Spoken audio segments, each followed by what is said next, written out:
So, good evening, Madam Jemima, Nartey, and this is Happy Kids School. Happy Kids School cannot be left out of the great schools that we have in Accra. I have heard of Happy Kids School, I've known Happy Kids School, I've worked in Happy Kids School, and I know you are the woman behind the name Happy Kids School.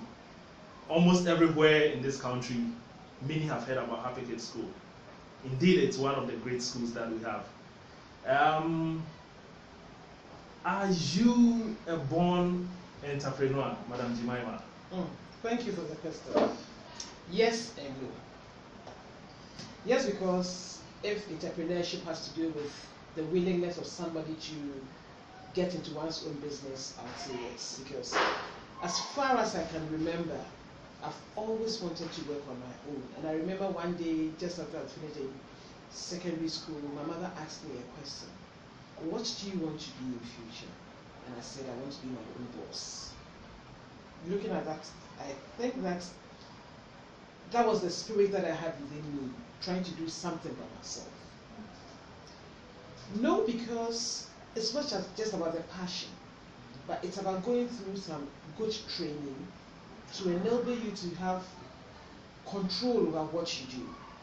Because yes, there are so many entrepreneurs out there, but the question is, how successful are they? It's not about making the money, it's not about getting to the point of being rich, but it's about making sure that the business doesn't die after you are gone. The business doesn't die after you are gone. The Exactly. business must live on. And indeed, Happy Kids is going to live. Indeed, Happy Kids is going to live. How did your business ideas or concepts come about? It's very interesting. Happy Kids School started from the angle of necessity. Necessity because I had just gotten married. In fact, my mother had passed away just before I got married. And so I was left to myself. I got pregnant, I had my baby, my sisters were out of the country, and I had nobody to support me. So out of the necessity of getting somebody to help me, I decided that the best thing I could do was stop going to work, getting a leave without pay and taking care of my baby. Wow. So there was this woman who lived close to my house who came to me and said, oh, I also have a child, so can I leave my child with you whilst I go to work? And of course, as a trained teacher, I couldn't just feed the child. But what I needed to do was, this was a 4-year-old boy. So, madam, you had some training as a teacher? Yes, I'm a trained teacher, and I'm also a trained public relations person. So what I did was to keep this boy engaged. And after some time, the mother came to me and said, you are performing wonders on my child. My child has started writing, started doing the good things. Wow. Why don't you start thinking of starting a school? Okay.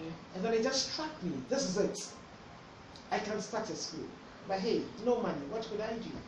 So all I did, and I remember doing it, was I spoke with my husband and he said, we have got this Wawa board around. Can I paint it and you find a name and we fix it out there?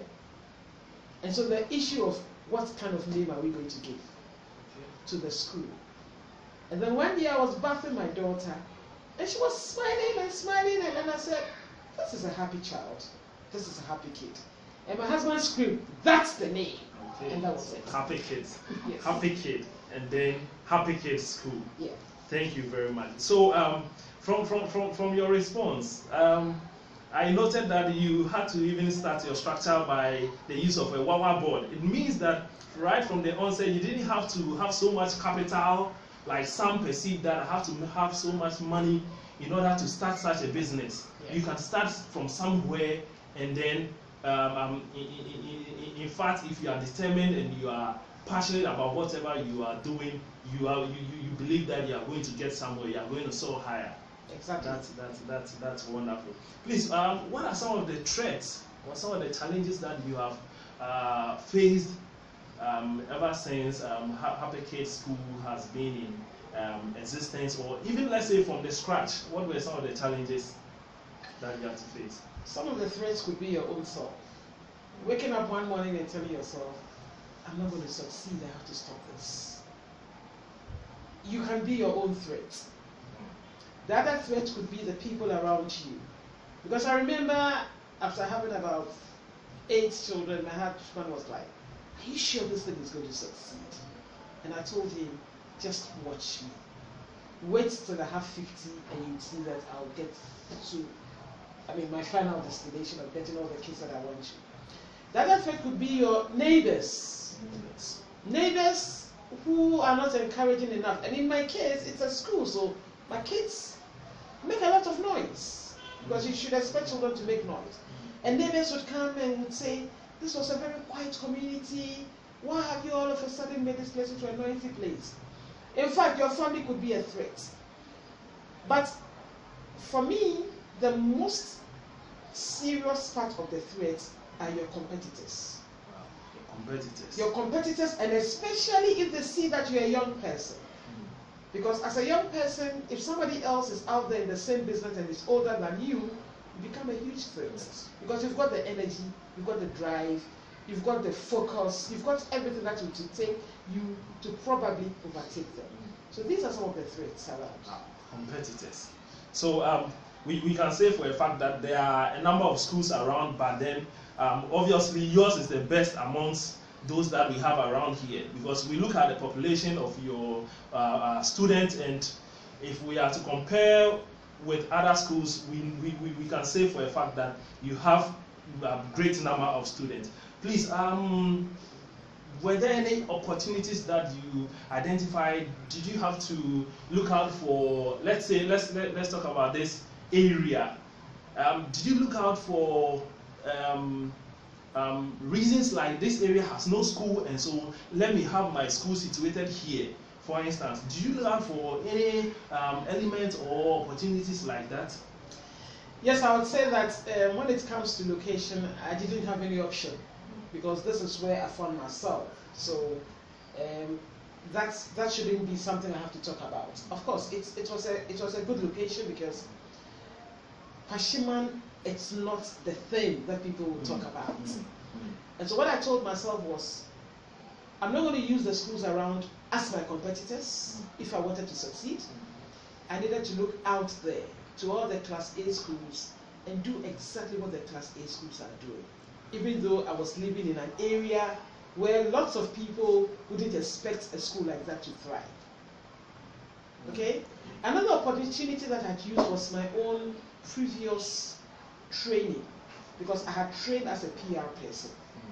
And so I realized that I couldn't stay in the dark. I needed to let the world know what I was doing. And yet, I didn't even have money to get to the media. So one thing I remember telling myself is, my children were going to be the athletes. Wow. So they needed to be taught well, they needed to be disciplined, they needed to have everything that would attract people to ask them, which school do you attend? Wow. And another thing I also looked out for, what kind of colors was going to be my uniform, so that as soon as they come out, the color attracts people, easily identified. Then finally, I must also say that I used what others were not using. At that time, 25 years ago, not a lot of people had televisions in Pashima. And so I had to use that as an opportunity. I got a colored television, and during the day, these children will watch the television. And so they'll go back home and say, hey, I have to go back tomorrow to school, and tell their friends out there that in our school we watch television. Wow. And that was it. Wow. That's great. That's very wonderful to know, because many believe that to run a Class A school, for instance, you should be situated in an area like East Legon. You should be around the cantonment. You should be around where we have the rich people living. But then, like you keep mentioning, this is Kwashiman, and in all possible ways, you've made your school so unique and outstanding amongst the many that we have around. Please, what would have been? Let me put it this way: did you have to create some business links or networks in order for you to have this established? And let me ask this very question: for how long has Habitat School been in existence? How long have you been running? 25 years. Wow, 25 years. Yeah. Okay, I will say this. I was going to say it was just around the time I was born, but let's keep that one out now. Okay, so for 25 years now. Yeah. And so did you have to, back to the question, did you have to contact certain people in society? Did you need somebody to hold your hand in order to guide you how to have this great school established? You can never make it if you don't get the support of other people. But it's not just anybody that you need to go for support. The first thing I realized was that I had been trained as a teacher, but this is a situation that I had started a school. And so I needed administration skills, I needed management skills, I needed accounting skills, I needed all these skills. And I didn't have it. And I didn't have the money to employ them. So I didn't look too far. I asked myself, who are the friends or family who were willing to help me? Fortunately, my father used to be one of the top guys in GBC as an administrator. So I fell on him and he said, look, I'm going to take you through administration. Mr. BT, Nartey of Pleasant. Yes. So he took us through the administration and everything like that. And of course, I mean with maturity and all the skills that he had, he knew a little about accounting.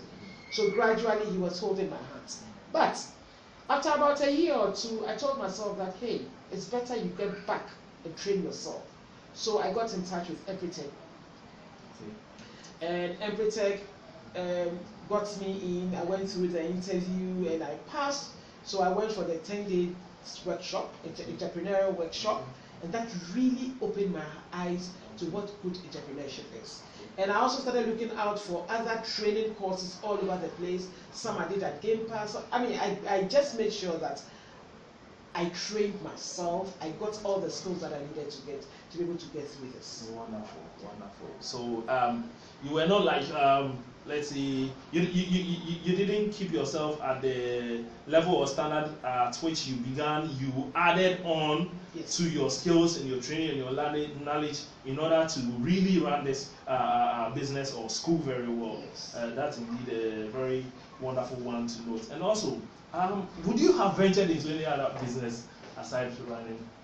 I think that if I had not run a school, I would have gone into farming. Into farming. Okay. I actually tried it. I had an 8-acre vegetable farm. I went on to have a piggery, but I think eventually the love for the kids brought me back to the school. So at least we can say that there was a plan B. There was a plan B. Not necessarily to go in there fully, but I've always had that passion, that love for agriculture. I don't know. I still have it. I wish I could still get into it. That's a good one to know, so that it will help us also in case we are also going to become some entrepreneurs in the near future. For us to also have some plan Bs. Yes. Very important. Yes. Your kind of business will be described as the service one, because you render service. Yes. Yes, you train wards, you get paid through school fees, and then yes, you get them educated and all that. What makes Happy Kid so unique from the rest of the schools? I know you feature in so many programs. You have the harmonic choir, you have the school album. I mean, I've heard and I've seen the programs that run on TV sometimes. What makes Happy Kid so unique and preferred amongst the rest? It's the discipline. Discipline. I always say that it is the discipline, because when it comes to academics, there are so many other schools who are doing very well. But one of our hallmarks is discipline. We instill discipline in these young people. Not only discipline, we try to make them very confident in themselves. A child who goes through Happy Kids School is a confident adult. That you wouldn't take it from us. And then we also let them to understand that you need to socialize. Because it does not matter the level of your education. If you don't have exposure, you'll be a very shy person. And to become a very successful person, whether as just a person or in business or in anything, you need discipline, you need exposure, and you need to be outspoken. Wow. Wow, wonderful. Wonderful, wonderful. I'm so grateful and I'm so I'm happy to have you and then actually have this interview going, because I'm also learning so much out of this. I want to ask this very question. You are an entrepreneur and you started this school all by yourself. How has it been in terms of management?